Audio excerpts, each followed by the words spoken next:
I'll also cover our second project, which is our Bedzed Eco Village in South London. It started because we actually needed new offices, and we asked our local authority whether they had any land that we could use to build some eco offices, and they said, well, actually we're selling this bit of land, but it's for residential development.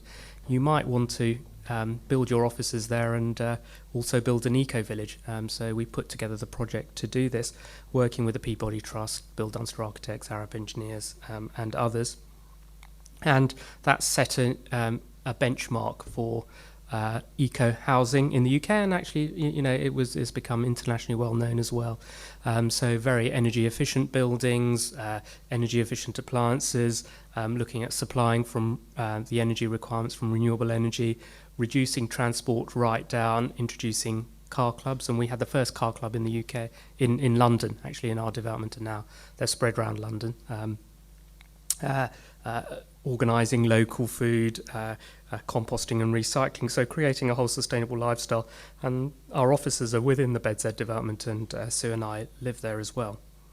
And looked at creating a zero carbon strategy. Now, not everything that we put in worked. So, for example, our solar panels have worked well, our energy efficiency has worked well, but we also put in a wood-fired combined heat and power plant which hasn't worked, and so we're replacing that with a wood heating system. So we did learn as much how not to do things as how to do things, and we've written it all up in monitoring reports. It was finished in 2002.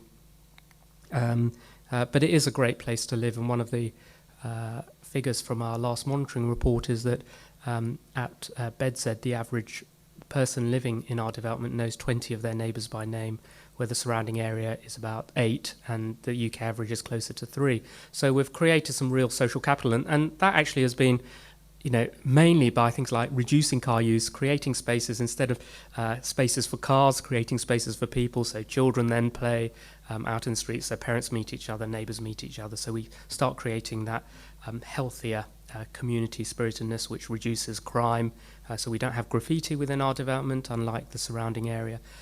Also, one of our trustees is a physician, and we asked him what sort of health benefits we might get, and the sorts of health benefits he was saying we've reduced, because we've reduced car use by about 65%.